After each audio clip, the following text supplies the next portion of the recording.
नमस्कार, news 18 JKLH का digital platform देख रहे हैं आप। मैं हूं आपके साथ प्रिया शर्मा। आज लोकसभा में उस वक्त भारी हंगामा देखने को मिला जब लोकसभा में नेता प्रतिपक्ष राहुल गांधी ने एक बार फिर लद्दाख में चीनी घुसपैठ का मुद्दा उठाकर सरकार को घेरने की कोशिश की। मौका था राष्ट्रपति के अभिभाषण पर धन्यवाद प्रस्ताव और बजट पर चर्चा का, लेकिन चर्चा का केंद्र जल्दी ही चीन, सेना और एक अप्रकाशित किताब बन गई। राहुल गांधी के आरोपों, सरकार के कड़े विरोध और बार बार के स्थगन ने पूरे दिन संसद की कार्यवाही को बाधित रखा और आखिर में ये कार्यवाही स्थगित कर दी गई। राहुल गांधी ने अपने भाषण की शुरुआत में कहा कि सरकार के सहयोगी दलों की ओर से कांग्रेस पर लगातार आरोप लगाए जा रहे हैं, इसलिए वो पहले उन मुद्दों पर बात करना चाहते हैं। इसी दौरान उन्होंने दावा किया कि उनके पास पूर्व थल सेनाध्यक्ष जनरल MM नरवणे का मेमोयर है, जिसमें लद्दाख में चीनी घुसपैठ से जुड़ी गंभीर जानकारी दी गई है। राहुल गांधी ने इसी मेमोयर का हवाला देते हुए 31 अगस्त 2020 की रात की एक घटना का जिक्र किया और कहा कि उस रात 4 चीनी टैंक भारतीय सीमा में घुस आए थे और भारतीय चौकियों से महज करीब 100 मीटर की दूरी पर थे। राहुल गांधी के इस दावे के साथ ही संसद में हलचल तेज हो गई। जैसे उन्होंने मेमोयर से कथित तौर पर पढ़ना शुरू किया, रक्षा मंत्री राजनाथ सिंह अपनी सीट से खड़े हो गए और कड़ा विरोध दर्ज कराया। राजनाथ सिंह ने साफ शब्दों में कहा कि जिस किताब का राहुल गांधी जिक्र कर रहे हैं वो आज तक प्रकाशित ही नहीं हुई है। ऐसे में ये मानना कैसे संभव है कि उस किताब में क्या लिखा है और क्या नहीं। उन्होंने स्पीकर से आग्रह किया कि ऐसी अप्रकाशित सामग्री के आधार पर सदन में बयान देने की अनुमति ना दी जाए। रक्षा मंत्री के विरोध के बाद NDA के सांसदों ने जोरदार हंगामा शुरू कर दिया। शोर शराबे के बीच सदन की कार्यवाही बार बार बाधित होती रही और इस दौरान लोकसभा अध्यक्ष ओम बिरला ने नियमों का हवाला देते हुए कहा कि संसद के नियमों के अनुसार अप्रकाशित किताब या दस्तावेजों का हवाला देकर बयान नहीं दिया जा सकता। उन्होंने राहुल गांधी से इस विषय को आगे न बढ़ाने का आग्रह किया। हालांकि राहुल गांधी पीछे हटने को तैयार नहीं थे। उन्होंने कहा कि जनरल नरवणे की किताब में रक्षा मंत्री और प्रधानमंत्री का भी जिक्र है और उसी वजह से इस किताब को प्रकाशित नहीं होने दिया जा रहा है। राहुल गांधी का आरोप था कि उस मेमोयर में ये लिखा है कि चीनी घुसपैठ के दौरान सेना के शीर्ष अधिकारी जवाबी कार्रवाई की अनुमति मांगते रहे, लेकिन राजनीतिक नेतृत्व की ओर से निर्देश देने में काफी देर हुई।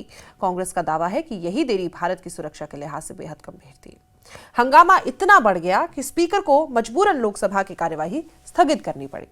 करीब 1 घंटे के स्थगन के बाद जब सदन दोबारा शुरू हुआ, तब भी राहुल गांधी ने फिर इसी मुद्दे को उठाने की कोशिश की। इसके बाद एक बार फिर NDA सांसदों ने विरोध शुरू कर दिया और आखिर में सदन को दूसरी बार 1 घंटे के लिए स्थगित करना पड़ा और इस तरह पूरे दिन संसद की कार्यवाही बार बार बाधित होती रही और आखिर में इसे पूरे दिन के लिए स्थगित कर दिया गया।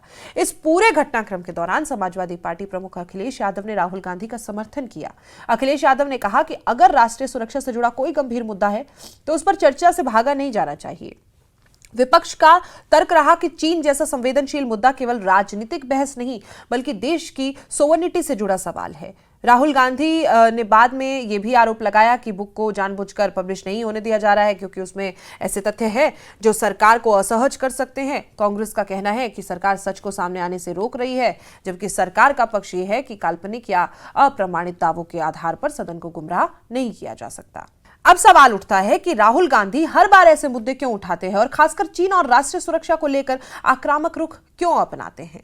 राजनीतिक विश्लेषकों के मुताबिक राहुल गांधी लंबे समय से ये रणनीति अपना रहे हैं कि वो सरकार को उसकी सबसे संवेदनशील कमजोरियों पर घेरे। चीन और सीमा विवाद ऐसा ही एक मुद्दा है जिस पर सरकार को कटघरे में खड़ा करना राजनीतिक रूप से प्रभावी माना जाता रहा है और इसके जरिए राहुल गांधी ये संदेश देना चाहते हैं कि सरकार राष्ट्रीय सुरक्षा के मुद्दे पर जवाबदेह है और विपक्ष उसकी निगरानी कर रहा है। दूसरी तरफ सरकार का आरोप है कि राहुल गांधी बार बार अधूरी जानकारी, अप्रमाणित स्रोतों और ये भावनात्मक मुद्दों के सहारे सदन के माहौल को खराब करते हैं। सरकार का कहना है कि सेना और राष्ट्रीय सुरक्षा से जुड़े विषयों पर राजनीति करना न केवल गलत है बल्कि इससे देश की अंतर्राष्ट्रीय छवि और सैनिकों का मनोबल भी प्रभावित होता है। So this is 100% authentic. 100% authentic. के माध्यम से ये पूछना चाहता हूं लीडर अपोजिशन से जिस Sir, Rajnath Singh is getting exercise because his name is going to be spoken just now. प्रकाशित हुई है या नहीं हुई है, केवल मैं एक प्रश्न का जवाब इनसे चाहता हूं अध्यक्ष। Speaker sir, I have not said anything. So these are the memoirs of General Naravane in which अध्यक्ष महोदय, पहले यह बताएं वह पुस्तक प्रकाशित हुई है कि नहीं हुई है। नहीं हुई है तो किस पुस्तक से वह उल्लेख कर रहे हैं उसकी जानकारी सदन को दें। रक्षा मंत्री कैरवैन वो विषय को बोलेंगे ये नरवणे जी की जो किताब है संबोधित करते हुए उसके बारे में एक्सपर्ट एक्सर्प्स हैं, उसमें प्रधानमंत्री के बारे में, राजनाथ सिंह जी के बारे में क्लियरली कुछ लिखा है। मैं वो हाउस को बताना चाहता हूँ। जिस पुस्तक की यह बात कर रहे हैं वह पुस्तक आज तक कभी प्रकाशित हुई ही नहीं है। देखिए, कुल मिलाकर आज का पूरा घटनाक्रम यह दिखाता है कि चीन का मुद्दा संसद में केवल रणनीतिक नहीं बल्कि गहरे राजनीतिक टकराव का विषय बन चुका है। राहुल गांधी इसे सरकार की विफलता के रूप में पेश कर रहे हैं, जबकि सरकार इसे विषय की गैर जिम्मेदार राजनीति बता रही है। और इस टकराव के बीच संसद की कार्यवाही बार बार ठप होना ये सवाल भी खड़ा कर रही है कि क्या राष्ट्रीय सुरक्षा जैसे अहम मुद्दों पर शांत और तथ्यपरक चर्चा संभव हो पा रही है या नहीं। आपकी क्या राय है, कमेंट बॉक्स में जरूर बताएं। फिलहाल के लिए मुझे दीजिए इजाजत। नमस्कार।